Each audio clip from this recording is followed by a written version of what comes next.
köhnə ailələrin verdiyi tərbiyə ilə indiki müasir ailələrdəki verdiyi tərbiyə arasında hansı fərqlər var və necə fərqlənir?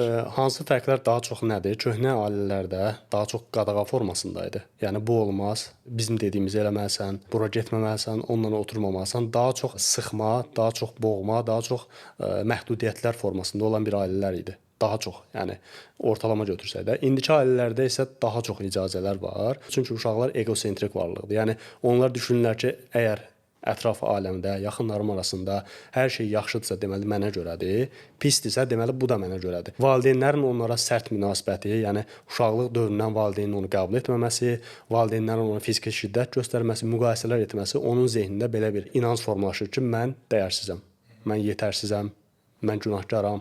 Kifayət qədər yaxşı deyiləm. Kifayət qədər yaxşı deyiləm, yaxşı həyata layiq deyiləm və belə şəkildə böyüyən uşaqlarda təəssüflər olsun ki, əvvəlki tərbiyə sistemində daha çox buydu. Belə problemlər, ya buna daha çox nevrotik ailələr deyirlərdi və belə problemlər nəticəsində böyüyən uşaqların əksəriyyəti gedirlər ya narsist birindən münasibət qururlar, ya ümumiyyətcə onu sevməyəcək birindən münasibət qururlar, ya da ki, münasibətdə həddən artıq çox çətin, çox ağır, çox dözülməz olur. İndiki ailələrə gələndə, indiki ailələrdə daha çox icazələr olduğu üçün valideynlər düşünürlər ki, mən övladım üçün hər şey edim. İndidən bir neçə dənə evini alırım. Heç bir çətinlik görməsin və yaxud da ki, nə istədi, paltarı olsun, geyimi olsun, gəzməyi olsun. Bu zaman uşaqda daha çox narsistik keyfiyyətlər formalaşır. Necə?